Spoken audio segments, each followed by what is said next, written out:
आज चाहिँ हामी सोमबार भयो होइन, आजको त्यो हाम्रो युजल आइतबार र मङ्गलबारको 3 बजेको भन्दा सेसन चाहिँ यो थप सेसन भयो।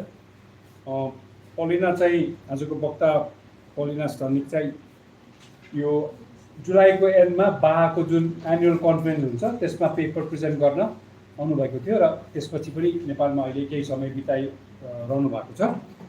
उहाँलाई चाहिँ त्यही कन्फरेन्समा भेटेपछि अनि कुरा गर्ने क्रममा चाहिँ उहाँले पोहोर सालको पनि त्यो कन्फरेन्समा प्रेजेन्ट गर्नुभएको थियो। त्यो पेपरको बारेमा अहिले पछि कुरा गरौँला। र यो आज उहाँले प्रेजेन्ट गर्ने पेपर पनि छ भन्ने थाहा भएपछि चाहिँ अब यहाँ एउटा प्रेजेन्ट गरिहालौँ, काठमाडौँमा उहाँ बस्नुन्जेल भन्ने कुरा निस्क्यो। तर आजको एक्स्ट्रा सेमिनार फिक्स गर्ने क्रममा चाहिँ सोमबार भनेर फिक्स गर्यो अनि जनै पूर्णिमा भन्ने चाहिँ याद गरिएन। अब त्यसको कारण छ, पार्टीले चाहिँ आफू चाहिँ अब यो फेस्टिभलहरूको चक्करमा खासै दिमाग नघुसाएको, दैनिक जीवन पनि त्यसै अनुरूप बाँचिरहेको मान्छे भएको हुनाले चाहिँ अब मलाई जनै पूर्णिमा भने थाहा नै भएन। So after we fix this for today, then I realize today was Janai Purnima. So social science bar is actually closed for the day and Chautari isn't, but as you can see we have ended up with not too many people, for which I have already apologized to Paulina earlier. Just a few announcements. Tomorrow चाहिँ दुईटा माओवादी पार्टीको र एमाले पार्टीका उपमहासचिवहरू यहाँ आउँदैछ। यो चाहिँ हाम्रो democracy dialogue series अन्तर्गत हो। डेमोक्रेसी रिसोर्स सेन्टर नेपाल साथीहरूले फिक्स गरेका भए भनेपछि नयाँ गठबन्धन र संविधान संशोधनको बहस भनेर प्रदीप गेवाली उपमहासचिव नेकपा एमाले र गिरिराज मणि पोखरेल उपमहासचिव नेकपा माओवादी केन्द्रले चाहिँ भोलि आउँदैन। This is our regular seminar भइहाल्यो। त्यसपछि we have another extra on Wednesday. This is Social Science Bar and Martin Chautari together showing a documentary which was put out earlier this year, 80 minutes, The Pickers, a film directed by L.T. Sasek. So that will also be at 3 o'clock. Next week, they keep regular, so please have a look at this schedule. हाम्रो चौतारीको सेमिनार्सहरु चाहिँ they are advertised in our website, also through Twitter or Facebook, Instagram. So some of the events that will be taking place between September 1 and September 15 have already been announced. So हाम्रो वेबसाइटमा त्यो देख्न सक्नुहुन्छ। अरु चाहिँ हाम्रो यहाँको एक राउन्ड परिचय गरौँ। अगाडि बस्नु न। मेरो नाम चाहिँ प्रतिशोध हो, म यही चौतारीमा काम गर्छु। मेरो नाम जगदीश आर्य, म सोशल साइन्स बारमा। मेरो नाम सेरापा। म देवेन्द्र रुप्टे। नमस्ते, म सचिन। मेरो नाम केन्सिस। म प्रमोद। सञ्जिला मक्तान। तपाईँले भन्नु के भन्नु सुन्दै सुन्दै। मेरो नाम चाहिँ विद्या हो, म चाहिँ यही काम गर्छु। ह्युमन राइट्स एस्पेक्टमा मेन्टल हेल्थमा काम गर्छु। मेरो नाम चाहिँ सञ्जिला मक्तान, मार्टिन चौतारीमा काम गर्छु। म रुक। So I'd like to extend a warm welcome to Paulina Stanik. She is a PhD candidate in the Faculty of Modern Languages at the University of Warsaw in Poland. She's been coming to Nepal for a number of years and has presented papers at the annual conference last year, this year. They've both been, both the papers presented last year and this year dealt with Polish memoirs related to, how should I put it, British Indian or the South Asian /Army during World War II. And when you say British/South Asian Army for World War II, the Gurkhas get included in that category, obviously. And so, having once done some work on the Gurkhas, many, a lifetime ago, that obviously was of my interest. So after she presented her paper at the conference in July, end of July, I asked her if she wanted to present anything here, and the paper that she is presenting here, Nepal in Polish print media of the Interwar period. She's been working on this and intends to work on this once she's done with her PhD. So it's all yours. Okay. Thank you very much, Piotr, for inviting me here, and all of you for being here today. I know that there's a lot going on in Kathmandu and Nepal this time, so I appreciate seeing familiar and not so familiar faces here. Thank you to the organizers of the annual Kathmandu conference as well, because it's thanks to them that I could be here as well. Hoping to be here next year as well, so when you mentioned last year, this year, I was already thinking about next year, but Hat-trick. there you go. Hopefully as a PhD by then. Okay, so thank you very much for having me here. You already mentioned what I have been working on. Yes, the title of my PhD thesis is... No, I don't have the title here, sorry. I already removed that from my memory. No, basically, it deals with South Asians, the representation of South Asians of the British Indian Army in Polish World War II memoirs, so it's mostly, as you said, the Second World War that I'm dealing with. I have submitted my thesis in May. I have received 2 positive reviews by now, and I'm waiting for the 3rd one, so hopefully by the end of the year we will be done with that. And with regards to this presentation today, it's not a part of my thesis, it's something that I got into as I was working on my PhD thesis, because it has nothing to do with the memoirs, right? But what I was interested in 2021, I think that was, I was interested in finding out whether the Masha race theory was known, well, no, not as such, but whether it was present in the Polish discourse at all. So what I thought I would do was going through the archives of digitized Polish magazines and just search for Nepal, Gurkhas, and these sort of things. And I was surprised to learn that actually there were some mentions of Nepal and some mentions of the Gurkhas already in the Interwar period. And what are we dealing with here is, now I have 2 computers, I have to organize my hands in a decent manner. So what are we dealing here with is a study based on 56 articles in 27 papers. Keyword search Nepal gave me results stemming from 1925 till 1939, because obviously we have got the beginning of the Second World War as a cut-out date. And then 1925, I have no idea why only 1925, because Polish state had independence in 1918, but we had that problem of having border wars being fought until 1922. So that was a problem, and perhaps this is the reason why we have not, we don't have any results from that period. Besides, we can assume also that the Polish state had other more urgent issues to deal with. Then, what else with regards to the method? The archives I use are digital archives of Śląska Biblioteka Cyfrowa, which you can translate into slates and digital archives. The state of the archives, February 2021. And of course, this is also the limitation of the study. I will return to that at the end of the presentation, because obviously that was the moment when I was working on that, and since I had other things to do in the meantime, I could not return to that and check. So there might have been other pieces of news that have been digitized in the meantime, so that's one of the limitations. But if you want to see the paper based on this presentation today, of course we can update it, so that's not a problem. And I don't think there is much missing really, as you will come to see later on as well. Keyword search Nepal, of course, Polish language, all the translations are mine. Some of them are creative, because the Polish language used at that time was also very creative. That's another limitation. Sometimes I don't understand what exactly the people meant, because the language has changed a lot since 1920s, 1930s. And of course, what I'm using is the, bless you, discourse analysis, because that is the tool that gives us the best understanding of the underlying power structures, and that is what I'm mostly interested in, because I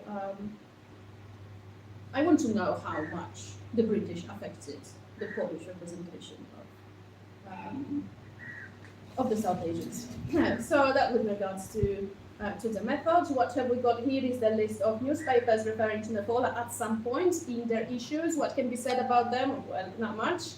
It all seems pretty random, as you can see there in the brackets. You can see the number of mentions, meaning pieces of news on Nepal, and as you can see, it's not great. Most of the newspapers that I came across basically published 1 or 2 articles on Nepal at some point. The only exception is Kurier Warszawski. Warszawski meaning, of course, Warsawian from Warsaw, So that's the capital city, so we're not surprised about that. Nowiny Codzienny is also from that area. Then Kurier Poranny and Epoka, they have got 4, and apart from that, 1 or 2 pieces of news maximum. You would probably, as social scientists, would probably be interested in like the political discourse behind those newspapers. Unfortunately, I can't tell you much about it because that was a pretty messy period in Poland, the interwar period. So there was a lot of power change and power shifts at that time. So even if you take one of the single titles and you want to trace what kind of orientation they would have, either, I don't know, left wing, right wing, central left, central right, whatever, you would find out that as soon as somebody took over, the political line has changed and so on and so forth. So you have got one single title, for instance, running over a period of 10 or 15 years with like 4 changes. So you can't say what kind of political agenda they have. It's just impossible. And on top of that, there are hardly any resources on that period. So I'm afraid, I hope I'm not disappointing you with that. I'm afraid we cannot get into that discourse too deep. So we would not be looking into that, but I thought I would explain exactly where we are. So then, since I said that, I'm looking at you if you're showing me 5 minutes left. No, not at all. Let me speak a little slowly. Can you speak a little slowly? Don't distract me then. Right, I said that the political stage was a little bit messy. So let's have a look at the political stage and not only the Second Polish Republic. Since we are dealing with discourse analysis, of course, we have to take that context into consideration, of course. So 1918, 1939, September, Nazi Germany and Soviet Union attacked us and destroyed us basically very quickly. And then what happened? We returned onto the map of Europe in 1919, and the frontier wars were fought until 1923. Democratic but chaotic. It's not me saying this, as you can see, quotation marks. So yeah, I'm safe. This is what some people said. Then the important thing is, compared to the current Polish society, that one was a more ugly one. So because as you can see, all the part on the right, your right, the part here, this has been taken away after the Second World War. We gain some territories here on this side, on the west, and we lost all this. An interesting thing about that is also when going through the newspaper archives, there were no news coming from the eastern part of Poland, the eastern S in the interwar period. That is also interesting. I think that's the only slide that was actually good. So here you can see, there we go. So this part, that's current Vilnius, we have got, and Lvov, the current places which are not part of our country anymore, and we don't have access to archival materials from there. It was part of Poland, but we don't have anything from there. And so most of the newspapers were actually from the central part, and this is the part that we gained after the Second World War. So the problem is that much of the data was lost, not only in the interwar period, but also in following the Second World War. Right, so that was the context. One other important thing with regards to the context, which is a large chunk of my PhD thesis, I had to dig into Polish colonial ambitions, part of the context, right? So in the 1930s, we had that idea that it would be nice to have colonies because everybody else had them, basically. So we didn't want to be left out. Here you can see a joke, actually, published here for fun. You can see the part which is highlighted here. Oh, wow, I can use it still. Highlighted part here in, what is this color? In yellow. In yellow, it mentions Nepal and the Himalaya. Why? The joke goes as follows. Since we will be discussing mandates for Polish colonies in the next meeting of the League of Nations, let's allow people to suggest what we would like to have. As we could pick up, you know. That is a lovely piece of joke. I mean, it doesn't bring much into like our scholarly discussion here, but it shows you how confused the Poles were. Really, like, just give us colonies, but like whatever. But the interesting thing was that we wanted to use the sea, that's for sure, because we had access to the Baltic Sea. So the idea of colonies would be the traditional colonization thing, right? Sailing overseas and conquering other places. So here, in what context is Nepal mentioned is the fact that the Tatra Mountain Society would like to claim Nepal because obviously they would like to have taller mountains. Let me remind you that our tallest mountain is 2,449 meters. Yes. So here you can see plenty of other suggestions of what we would like to say. Like, for instance, those who like the idea of prohibition would like to claim the United States, and yes. And those who don't pay taxes would like to claim something else, and those who sell, what was that? Oh, sell antiques from Mesopotamia would like to have Syria also. And in the brackets you can see that they don't know about the existence of the British, who are already there, taking care of that trade. Right, so I mentioned that the Poles were confused. Yes, we were. The most important organization that was behind the idea of getting Polish colonies was the Maritime and Colonial League. They were very big. They had like 1 million members at some point. And this is one of the things that they published, some of the editions of the newsletter. As you can see, what have we got here? A mix of Orientalism and pragmatism, right? So here we can see the Orientalist part, and here we can see the pragmatist part. Yes, of course, we need resources, we need, colonies for that reason. And this is interesting. It looks kind of scary to think about it. You can see some columns of people dressed up in uniforms marching through a city. It's one of the God-forsaken places in Poland. I don't even remember which one. I think it's Kalisz. Oh my God, I hope nobody's watching. Then this happened in 1938. So one year before the outbreak of the Second World War, we were still hoping to get colonies. So this gives you the idea. And it was mostly about the resources and the place for people to live. If I ask you, I mean, apart from the joke that you have just seen about the Tatra Mountain Society claiming Nepal and the Himalayas, what do you think were the possible directions of Polish colonialism and the ideas of where in the world we could have gone or we wanted? You mean other territories? Yeah. In the 1920s, 1930s. I have no idea. So we were interested in South America because of agriculture, actually. Because what we wanted to do, we wanted to cultivate the land.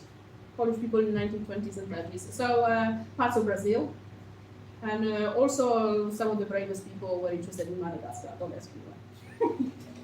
Now, with regards to the Polish interwar press, how did the media function in such a messy environment? Well, the radio was getting popular in the 1930s, but still most people got their news from the press, so it was pretty common.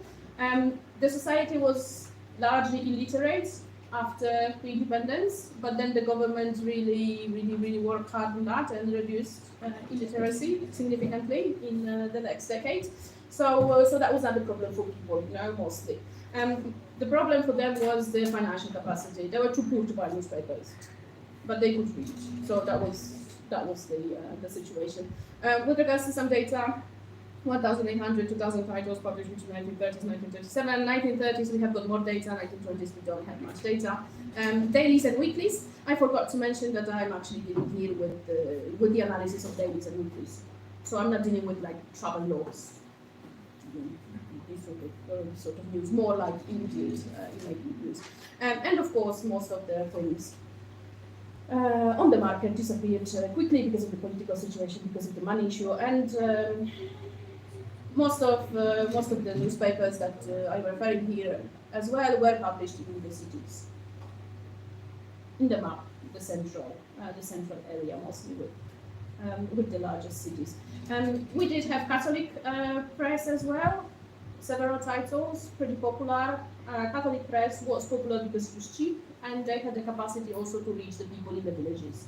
So they also are a part of an important voice in the discourse. And now starting the most interesting part, I hope. The analysis, so what I managed to establish.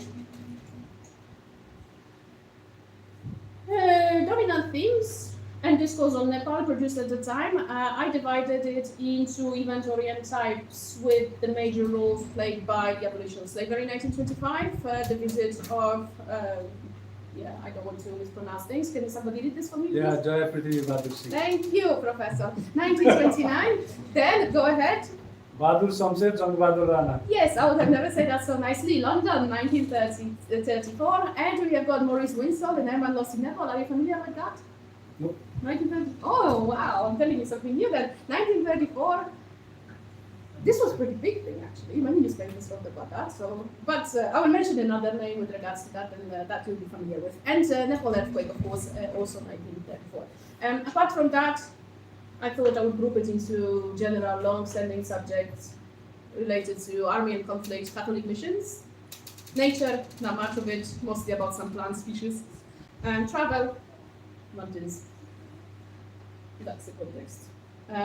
Most of the attention I devote to event types. And so, what happens next? Where are we? So, where was the news found? Mostly brief, catchy, controversial titles placed among pieces of news from around the world in the international or oriental columns on farther pages of the newspapers, what you can see here, highlighted in red. It's an exception where we have got news on Nepal on the front page.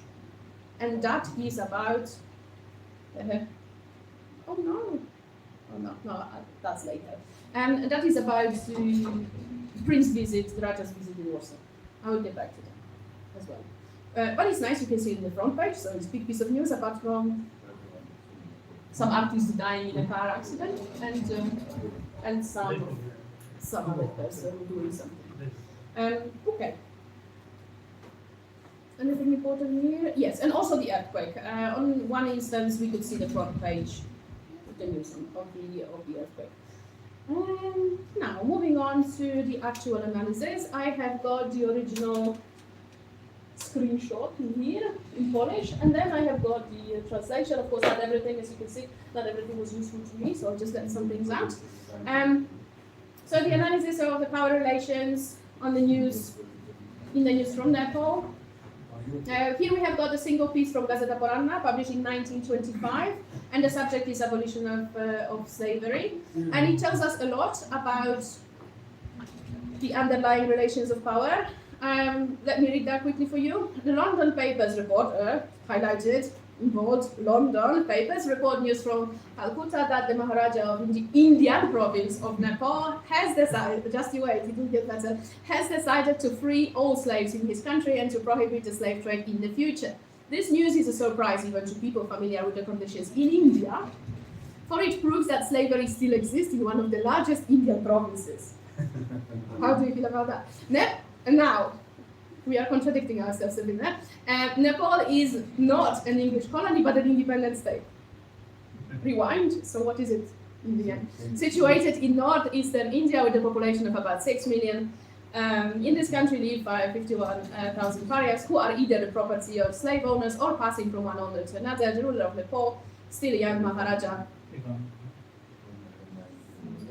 not sleeping, cooperating, therefore decided to put an end to this shameful procedure. In 8 months, in order for the authority, the order of the authority reads, the country could not have a single slave. The Maharaja said 90,000 pounds sterling. What is interesting here for me is that we do not kind of translated that into the local currency. How do Polish people should know how much is 90,000 pounds sterling at that time? I actually went on to check, and I checked the news on the abolition of slavery in Nepal elsewhere. And for instance, the Times magazine, when they wrote about that, they converted that into dollars. We didn't. So that's an interesting thing.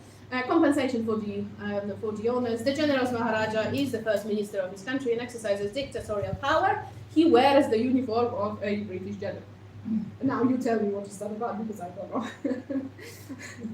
What do they mean by that? I have no idea. But if we turn to another piece of news on the same subject, we also have the same thing. He holds at the very bottom, he holds the rank general in the British Indian Army. So again, we have got a total confusion. British Army, British Indian Army, or what? And again, if you have a look here, under the Protectorate of England, but ruled independently by Maharaja Grand Prince.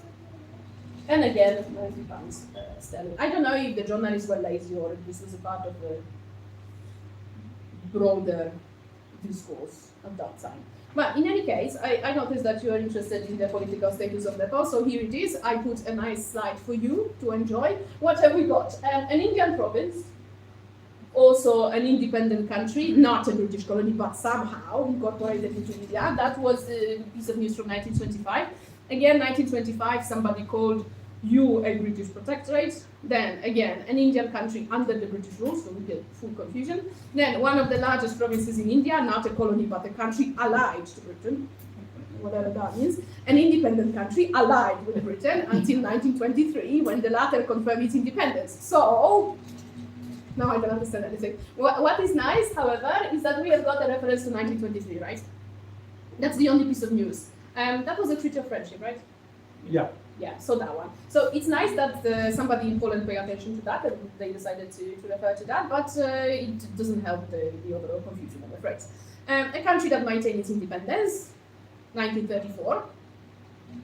So you might have said, okay, we are getting there, but then no, a semi-independent country you become the same year. An independent country and at the same time a province of India with close relations to British India, who was about to support the victims of the earthquake with significant sums. 1934, semi-independent country under British protection. Again, I need to say that the emphasis here is original. And the problem is, if I had seen this emphasis now, I would know he is sarcastic. But in 1934, I don't know exactly what they meant. It could have been simply a copy, right, from British news outlet, whatever. So that protection thing, you have to take into consideration that I cannot decipher it because the language has changed, so I don't know. I have to leave it as it is, so I left the emphasis in the original. Then moving on, again, power relations. Here we have got a piece of news from a Catholic newspaper on the completion of what I believe is the Mahakali irrigation project. Does it tell you anything? No? Wow, I'm telling you things you don't know. Polish people knew in the 20s. Look, it makes you look bad. Now, let's have a look at that. When a major construction is carried out somewhere in Europe or America, this is the Catholic newspaper writing. The event is immediately announced to the whole world and no praise is spared. Meanwhile, in another part of the world, a work of even greater importance is sometimes done and hardly anyone outside neighboring countries learns about it. For example, that was a nice intro. For example, a network of canals was opened for general use on the border of the state of Nepal in the East Indies, which is the largest canal system in the globe. Does it tell you anything now? The canals are 4,000 English miles, again, or in total 6,000 kilometers. They could have removed the English miles since they already converted that into kilometers, but no, they decided to leave it. Then the last sentence, their construction took 8 years and they cover an area of 7 million acres. And the last sentence, this is a work of culture. I think by culture, and again, this is just my idea, they meant civilization. Not culture, but it's the language again. In the proper sense of the word, especially in a country like Nepal. So what we can see here is an attempt to distance oneself from the European bias by equaling the West and the East in terms of development. As you can see, the very first part of that text. But then towards the end, we again got the unequal power relations, and again Europe is in the center. So we are not familiar with Mahakali irrigation project. No. It's not mentioned there, so it took some time to actually read Because that. what I did before this presentation, I wanted to check what exactly they were referring to, and I googled. I managed to find some materials, which was kind of nice. But again, if I want to work on the paper, this would have to be put straight, right? What exactly they mean, because we have no originals here. So in general, we get unequal power relations still, and the position of Britain is hegemonic basically. There's nothing else that can be said, that they are everywhere. And Nepal does not really have any independent status. There is always either Britain or either British India that is mentioned in that context. And now, moving on to the actual visit. The visit is nice for the reason why we have got 2 interviews conducted by Polish people with the Raja. What happened, that was May 1929, we have got 2 newspapers, Kurier Czerwony and Epoka, who actually, in theory, I don't know if it's true, it looks legit to me, but we can never know, it was a long time ago. Apparently they managed to get hold of the prince and talk to him. The visit attracted considerable attention from what I managed to establish, and the press even informed the readers before Raja actually arrived to Poland. Before if you are familiar with his speeches and his travel in Europe, he had visited other countries as well before. So the Polish press already informed that he was touring Europe, kind of prepared the Polish audiences for his visit. Thanks to Kern and Jagdish, I managed to get a copy of the book with the actual speeches of the prince in Warsaw, and it's a really nice book, and hats off to people who work on that publication. Thanks to that, I could read what exactly was said during the presentation, and also, from my perspective, it was good to know what he actually said, just to compare what he said during the speech and what could have been said during an interview. Because the journalist might have made things up, right? Posting the same things without having actually spoken to the prince. So we know that that they did.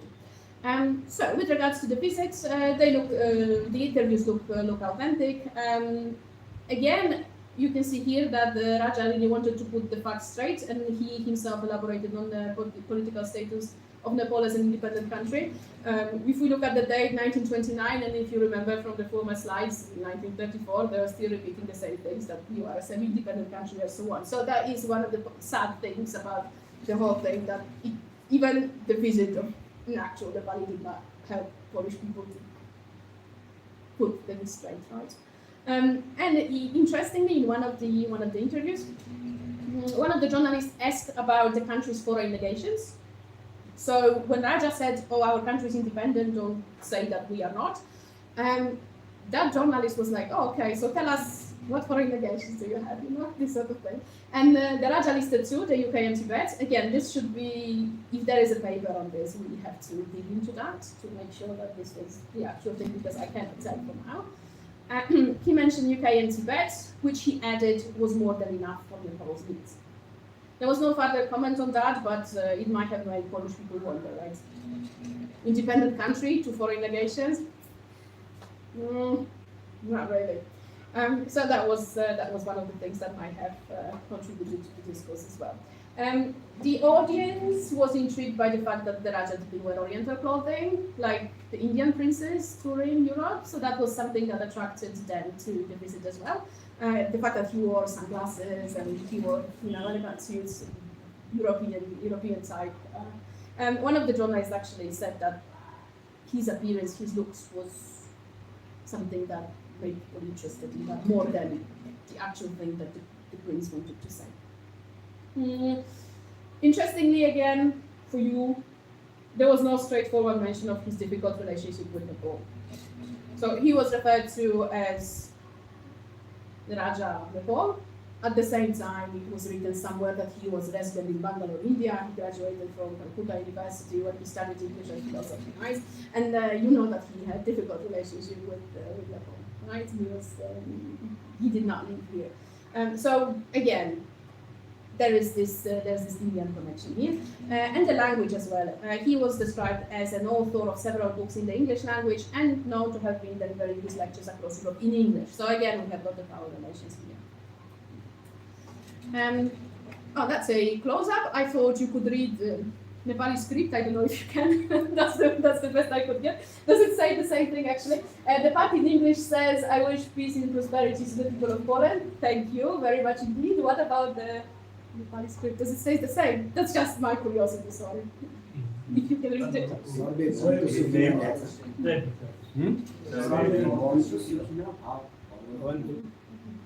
Does it match? त्यही हो त्यसो अङ्ग्रेजीमा जे छ त्यही त हो भने त्यो तलकोले त अलिकति विश्वमा के भन्छ सुखिनो भवतु सर्वे जन सुखिनो भवन्तु सबैजना सुखी हुनु It's not specific to Poland, basically. The Nepali line there Yeah. doesn't mention Poland. It is a Sanskrit one, yeah, basically. Okay. So what does it tell us then? But it talks about prosperity and I wish you would have printed. So I wish peace and prosperity, but not to the people of Poland. No. The English sentence there does mention Poland, Yes. but this The one. the one in the bottom in Devanagari, I think it's just the repetition of a Sanskrit usual greetings. Poland पनि लेखेको छ इङ्ग्लिसमा लेखेको छ माथि इङ्ग्लिसमा लेखेको छ तल नेपालीको उसको नाम ल्याएको छ पृथ्वीबहादुर सिंह ल्याएको छ त्यसपछि सर्वे भवन्तु सुखिन भनेको पीस मन्त्र मिनिङ सुखिनो Good thing you were doing research. सुखिनो भवन्तु Now they will not stop. ओम सर्वे भवन्तु सुखिन English Tell me when I can move on. इङ्ग्लिसमा लेखेको छ May all sentient beings be at peace. May no one suffer from illness. May all see what is auspicious. May Wow. no one suffer. Come on. Om peace. It's only 4 words. 4 words and they're discussing it like this. No. But it's part of a larger. It's part of a larger. My God, But You can continue now. it makes me think that the Polish translation Yeah, it's rather a poor. peace is there basically. Yeah. Peace is there. Peace is the- Poland पनि छ माथि Okay.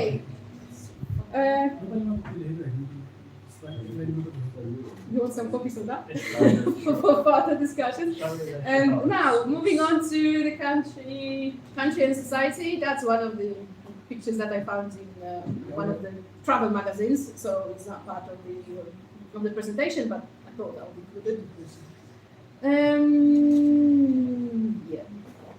So again, the abolition of slavery, but approached from a different angle this time. These pieces of news were one of the most juicy ones. That's why you can see it for the second time. So what have we got here now? The what have I written there? Civilizational currents permeate also there, mind you. The currently ruling Maharaja announced at a meeting of about 2,000 noblemen, mind you, meeting in the capital of Kathmandu, that he decided to put blah blah. According to the data presented by the Maharaja at the meeting, 15,790 slave owners. This is a very accurate number. Can we confirm it somehow? I don't know where did they take it from. In 1925, who owned 51,490 slaves. That's very accurate number as well. Which is what is interesting. It ends in 19. Both of the numbers.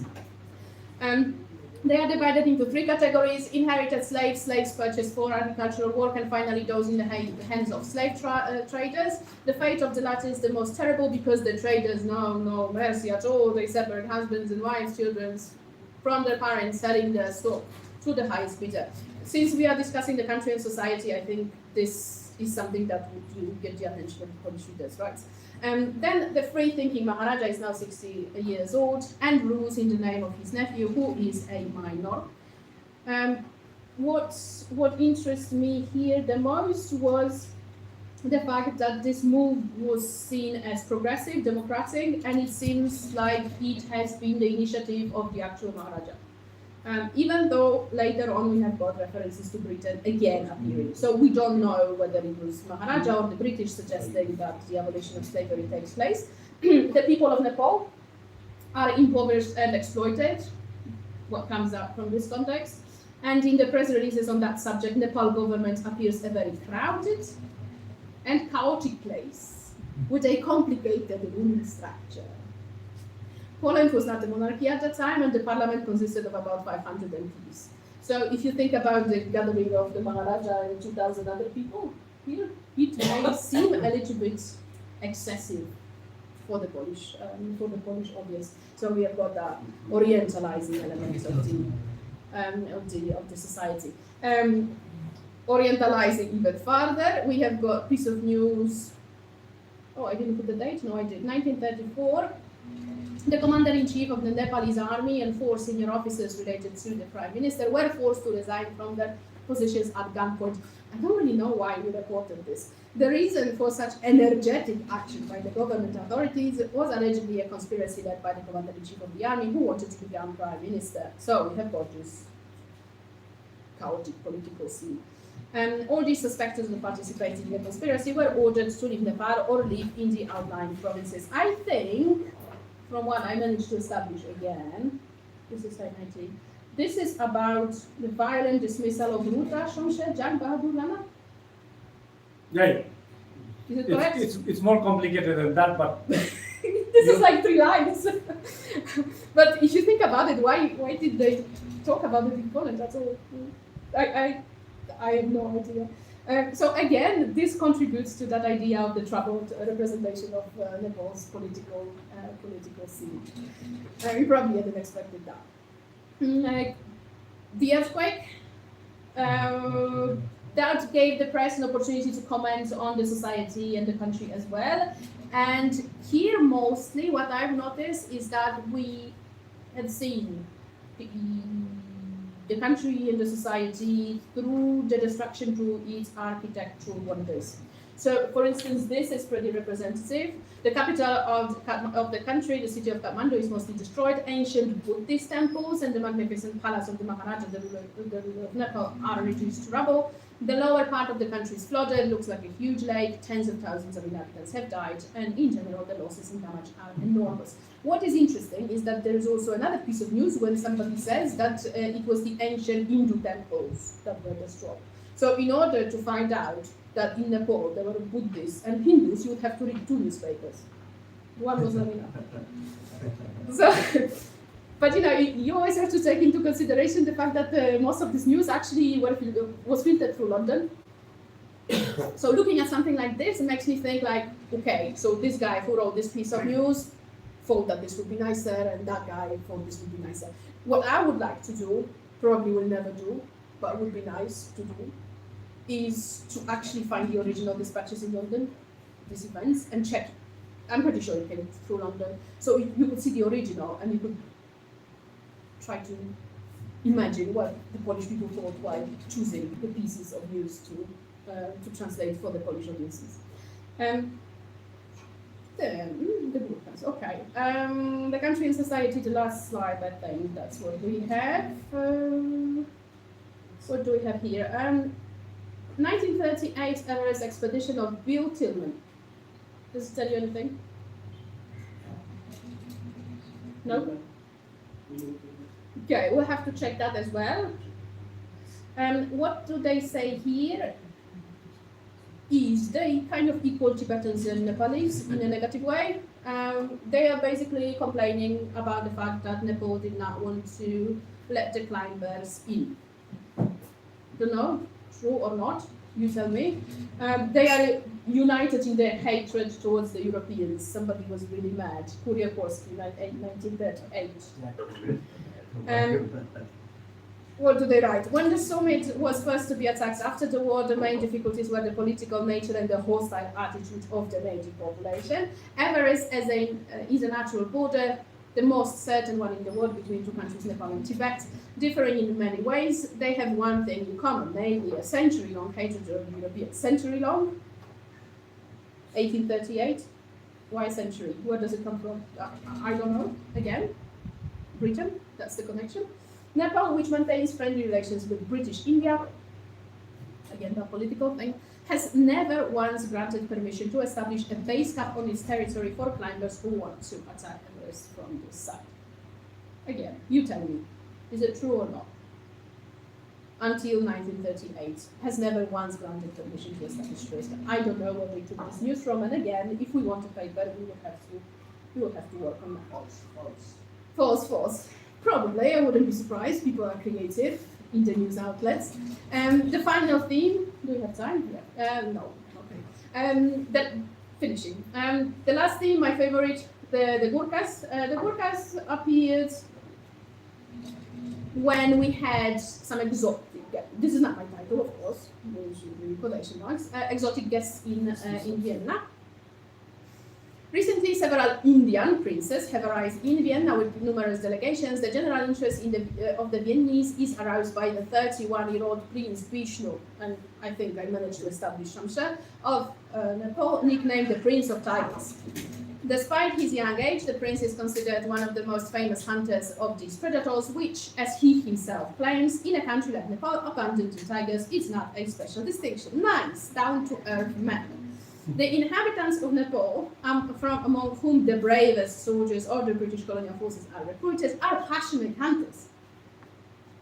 Are they? Hunting these bloodthirsty cats, not with firearms, but with the curved saber called burqa, a little bit confusion here, 1937, which they wield with mastery. So this is the reference to the Gurkhas from 1937. What is interesting here is, and as you will see later on as well, where are we? the connection to tigers. Again, we have got the Indian connection, but we're coming. Yeah, okay. There is also this one, and then I will tell you what I think. We have got the Gurkhas in the context of the military. Again, similar elements can be found here as in the previous one. References to India again, to Britain, curious reference to the army being equipped with modern weapons, and the Dalai Lama asking the Chinese government to send 3 divisions of Chinese troops to help Tibetan troops. You tell me, again. Nepal is called a military oligarchy, an independent state. Nice. What is the year? 1930. Somebody was creative. 1930, because it was shortly after the visit of the Raja, so maybe they remembered still. Then the Gurkhas, one of the most warlike tribes in the whole of India. Not Nepal, it's India. And here is that nice reference to the 1923 treaty that I mentioned earlier as well. So, with regards to the Gurkhas and their presence in the interwar Polish media discourse is, this was not a part of our discourse. For us, there was no martial race. So all this, if you have a look at these parts that I put in bold, this has nothing to do with Poland. This is just copied from the UK. We had our own discourse on war and masculinity, and it had nothing to do with imperialism, with colonialism, with all these imperial notions of masculinity. Absolutely nothing. So this is copied. So if the Polish people got it in the interwar period, and later they reproduced it also in my research material, in my PhD thesis, it comes from there. It comes from the UK. It has not been filtered at all. So that's like a proper one of the first introductions to the martial race theory in Poland. And now, conclusions, limitations, future works, we'll see. So in general, the findings are, Nepal is portrayed through its connection to Britain or British India. It does not have an existence on its own. I'm sorry. Its political status is unspecified. I'm also sorry. Europe is powerful and articulate, as you could see, and Nepal is exotic and distant. The society is one insinuating danger, militarized, unstable, wrecked by disasters. I'm sorry. Gurkhas are a part of the discourse of Nepal, but they are seen through the martial lens, which is not part of the Polish discourse. Limitations, what I have mentioned earlier, of course, subjectivity and bias, cannot avoid that, unfortunately. Progressing digitization, I don't know what has happened in the archives since 2021, so there might be some more stuff now to look into. Limited research material, again, I looked into a single database, I admit I'm sorry. but it was just out of curiosity. And a quick look into other databases, for instance, the one related to the Warsaw University Library, they hardly have anything. So this is the best database that I managed to discover. Reliance on foreign dispatches, as I have mentioned numerous times already, we can safely assume that most of this comes straight from London. And as I mentioned as well, archaic Polish language, I may be wrong in some things because I tried my best to understand what the people meant, but their language is weird sometimes, so I can't be 100% sure what they meant. Yes, and I think that was it. As for future perspectives, if you are interested in a paper, then obviously I would need somebody to look into Nepali sources, and I'm looking to that man there. Ken, hello. I have asked him already whether he would be keen to trace some of the things for me, and he has been hesitating, so if you can convince him somehow, that would be appreciated. So that was it. This was my research material. These were my findings, and I welcome questions and comments. Hopefully, the first ones I will be able to answer. Thank you. Thank you, Paulina. अब हाम्रो पालो question सोध्ने answer के अरे comments गर्ने. So you can do that in English, but if you prefer to do that in Nepali, I'll translate it for her. Sodam.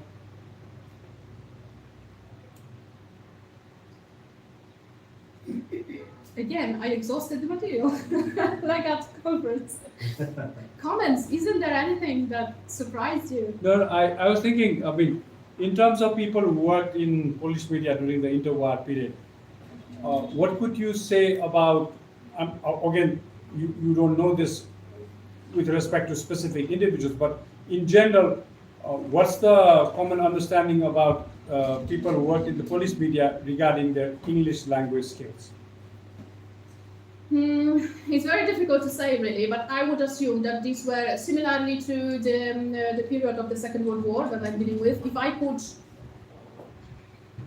copy what I've learned about the period, the Second World War, and apply it to the interwar period, I would say that these were mostly people from the upper strata of the society, like diplomats, children of diplomats, people who wrote for a living, authors, politicians. Nobody else would have had access to the English language schooling at all, because that was not something that we did.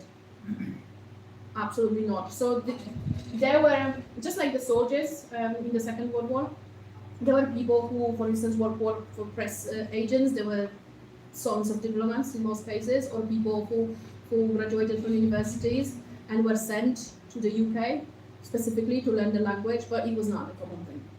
So there might have been, I don't know, maybe a couple of hundred people in general at that time who would be able to speak English and who would have the skills required to do work like this in the press room. Sodam. Sarah, yeah. So are you saying it's because of that elite who went to England to learn the US, learn the language, that source, that English news became the main channel of information for them, as opposed to others? It could be, it could well be, and I think we can safely assume that. Well, because Paulina Stanik wasn't ever colonized by the UK and had a long history of various invasions, right? Yeah. Of which the UK wasn't one. So you would No. assume other languages would be a better conduit for communication than the British. There was the interest in the French language for sure, but it was never so articulate as with regards to English. And also we have to look at that through that perspective of the Polish colonial ambitions. England was important for us because we were relying on them, those things. We knew that the British and the United States, they had the most say. So we thought that was like the center of the world. If you think about, the periphery and metropolitan thing, Metropolitan. Yeah. So after the war, obviously, the League of Nations came into being and they just reallocated the colonies to the British, right? Yes. So clearly in that, so was in the imagination of the Polish anywhere, it was still the British as, you know, one of the main players and not the League Yes. of Nations that did this divvying up. Yes, Right? yes, yes, yes, yes, precisely. Precisely. So from comment.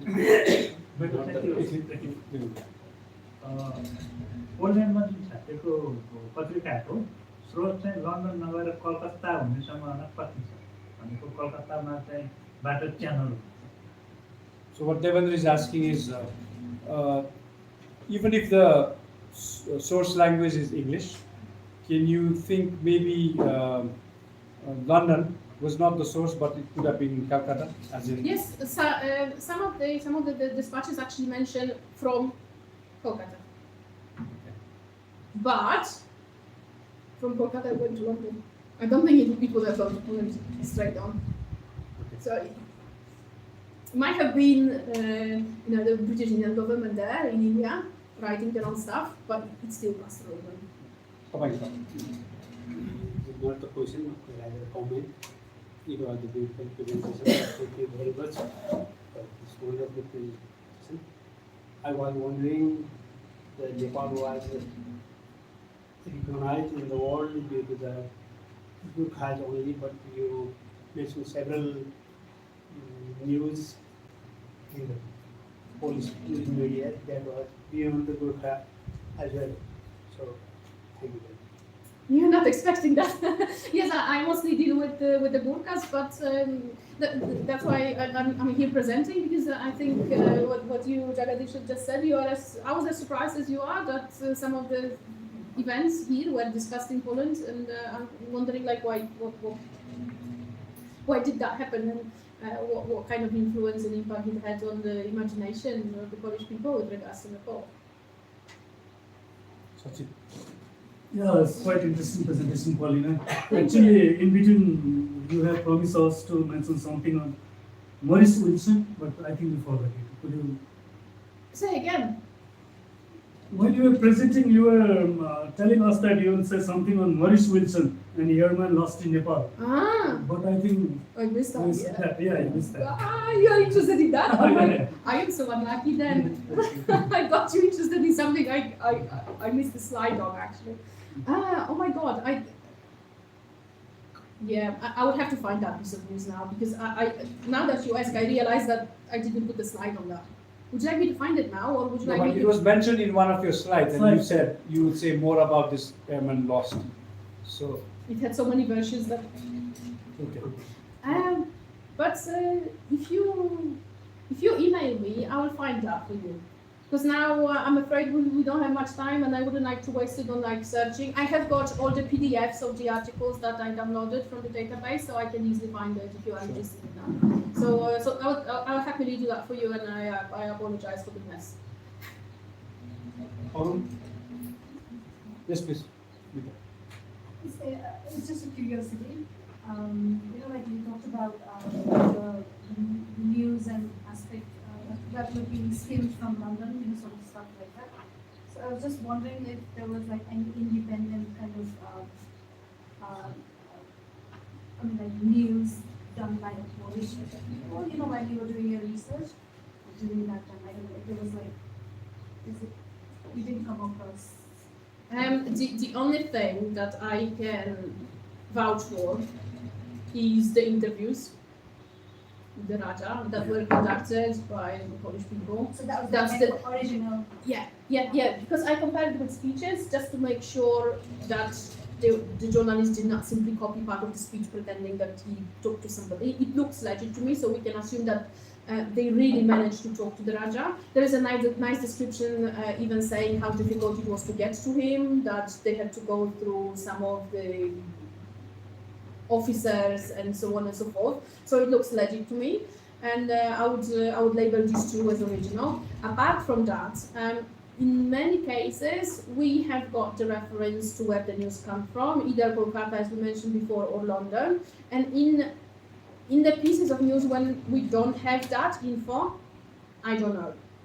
But there are just the majority of it comes through the UK or through British India.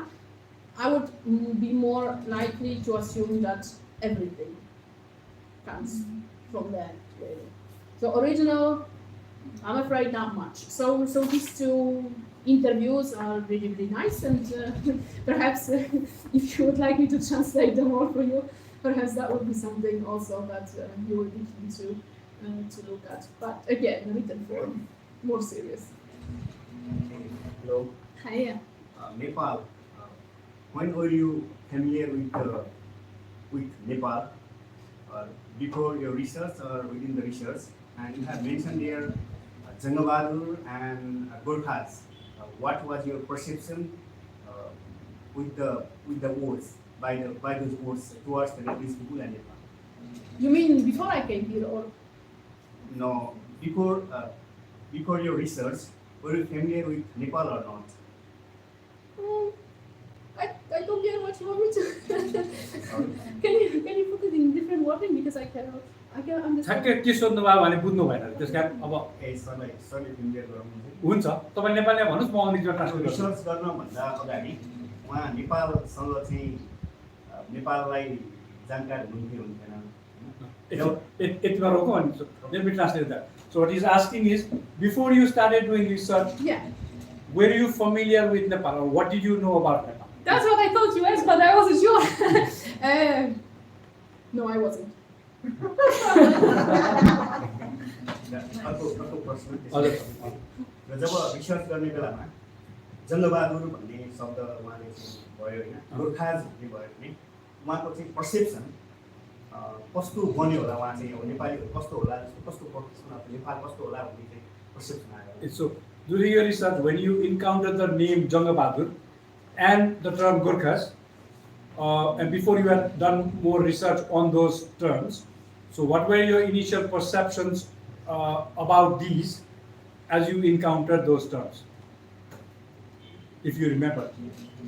Yeah, of course I do. Wow, this is so cool. Okay. No, that was it. That was it. I remember the moment when I was told about the Gurkhas by somebody here in Nepal, and I was like, oh my god. And the funny thing is that I had lived in the UK for about 3 years, and I never come across the Gurkhas either, the Nepalis or anything. I had absolutely no idea. I learned only when I came here, and I got very much interested in the subject. I started digging. I found it fascinating, and this is where I am now. You know, working on this Polish Gurkha connection, and this is also the reason why I would like to work on something more popular for Polish audiences, because we don't know anything, which is a sad thing considering how the Polish people and the Gurkhas fought together in the Second World War, as my research managed to prove. But we all know that academic stuff is read by academics mostly. So while I appreciate presenting my research outcomes to fellow academics, I'm still sorry for the Polish people that they have no access to anything. So I would like to, once I'm done with the PhD, I would like to write a reportage book introducing the Gurkhas to the Polish people. Okay, great. Good, thank you. I was thinking to do precisely what you've just said, which is to write maybe a popular work for the Polish audience. You probably have to read quite a bit that's already available in English. So I'm going to give you, if you haven't bought a copy, I'm going to give you a copy of the last print issue of our journal, Studies in Nepalese in Society. And in there you'll find 2 articles that talk about the relationship between British India and Nepal during the early decades of the 20th century. And one of those 2 articles actually deal with the issue about sovereignty. So in one of your initial slides, you showed this massive confusion about, is Nepal an independent country? No. Yes, no. Yes, no. And that is actually a constant refrain in the archives. So when I did my research for my PhD at the Indian Archives in Delhi, Indian National Archives in Delhi, you look at files from the 1900s and the 1910s, and virtually every file has some reference to, is Nepal under us? No. Maybe, yes. No, it's separate. So that whole era is full of that ethos of this uncertainty. So you could somehow elaborate on that, and then there is much more. I believe that this is the first thing that we have to put straight, because I'm still being asked when I'm introducing my research to somebody, they're like, oh, but he was a British colony, wasn't he? No, how many times do I have to be explaining this thing to you? I have a question. I have two questions, but I'll just do one at a time. One is, so can you talk about this translation, right? Are you saying some of the language, because the Polish language has changed so much, some of the words you couldn't quite understand, and some like attacking Everest, those kinds of phrases, jarring. Are they? So what is the cause behind variations in how the Polish language is developed, such that it becomes a challenge for you to do these translations? I can't tell for sure, but I think what is the reason behind the change is the communist socialist educational system of following the Second World War. Because that political system, they invested a lot in education, but it was their kind of education. They had a huge impact on the language, on communication systems and everything. So the fact that to us, to Polish people, the language of the interwar period looks outdated, I think because we filtered it through the 1950s onwards. I think this was the moment when the language has changed. You want to ask? China. It's all yours. Oh, just me and Protus asking you questions. So, yeah, I'm really interested in this. Like, so they want to have their own empire. They'd also like to be colonized. Yeah. Do you have anywhere in the? Because I'm thinking about the European history that was drilled into me. So, do you have any sense, like, what gives them this idea that the UK and others can help them get their own colonies? And I was thinking of the example of, do you remember Belgium? Belgium got Congo, and Belgium was basically it was like a weak state, and the colonists at that time took pity on them, and then they got the Congo and the disaster that was inflicted on Congo, even though it was just like a minuscule state. So, is there in any of that Polish imagination that Belgium got it, why not us? Type of, because they've got to have some catalyst somewhere. Yes. I fully agree with you. Why Belgium should have colonies and we don't? We are bigger. We are bigger after all. And yes, that was one of the reasons why our elites got. You mentioned in the vernacular that Belgium got one, so hence. We were mostly interested after the First World War. We were interested in when the division of German colonies was being discussed. We were mostly interested in those. We wanted to get some of the lands that were formerly German colonies, but nobody would give us those. We could not get. And then we couldn't get the mandates of colonies after Germany, because it was already the French, the British taking them. And then once we realized that obviously they were not going to give us anything, we started thinking about overseas, like South America, Madagascar, these sort of places. And there was also Italy. We were also angry about Italy because Italians also had colonies, and we were also angry about that, why the Italians can have it and we can't. So that was the idea. And then we looked at that with regards to Belgium. Actually, I think I came across sources saying that Belgians were seen by us as very negative colonizers, so for the reasons you had mentioned. The British were pretty much okay, they were not too bad, but Italians were worse, and the Belgians were the worst. So when we were thinking about having our colonies, we thought we would never ever be as bad as the Belgians. You can find things like that, really. Because connected to this, right? So, as I remember, Poland at one time didn't exist. Like, they had like a whole lot of, historically, you've had invasions, erasures, and Poland became resurrected in one form or another. So, it amazes me that a country with this kind of history of erasure and empires and just also can then come at this particular point in history to envision having its own colonies. Talks of a huge historical amnesia. I have one answer to this question. Because we thought that if we had colonies, we would be as big as the Frenchmen, as the British, so nobody would do to us the things that had been done to us before. So we looked at that through that perspective. We wanted to be big, we wanted to be powerful, and we knew that having a lot of land, as you could see from the map, did not guarantee independence. So we looked at that through this lens.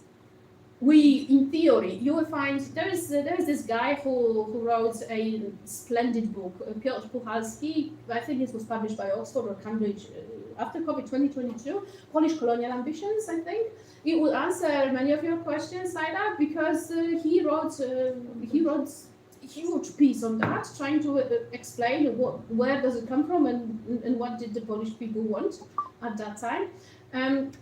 But the idea was that we understood how colonies could be evil, and we did not want to exploit the people. If we had colonies, we wouldn't be. We'd be good colonists. We would exactly. We would be good colonists. And whenever I'm at conferences or with colleagues discussing these things, you can never know, right? We can only speculate about that. I mean, Polish people would say we would have been good colonists, we wouldn't have explored, we would have been lovely. But then, all of a sudden, you come across some sort of strange references and you're thinking, well, not really. You would have, personally speaking, I think we would have been just like anyone else. Yeah. So Yeah, actually, Paulina, what I was really interested to ask you that the way you presented us, it gave us some kind of impression that at that time, this foreign relation bit in Poland was not so flourished. Was probably, it's quite obvious that they had misinterpreted. But I would like to know that what was the overall condition or let's say status of the journalism in Poland at that time? The status of journalism at that time, very hard to tell. Very hard to tell. I'm afraid I cannot answer that question. I mean, it was one of the most. There were not so many publishing houses. Education was not so well developed. The newspapers were expensive. The journalists were the people who had good education, good background. They were basically regarded highly. The problem was the political situation, so you could never understand what kind of news you were reading and what kind of agenda those people were presenting. I mean, from my perspective now, because it might have been clear to the people who read it back then, but now, given the fact that most of the materials got destroyed, we can only speculate, I'm afraid.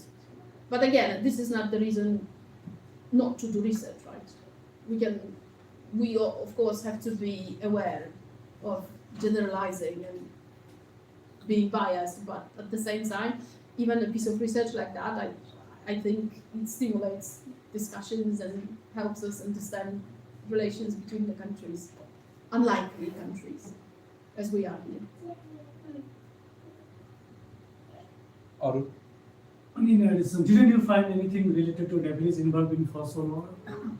Oh yes, of course, but that's not the subject of the presentation. That's right.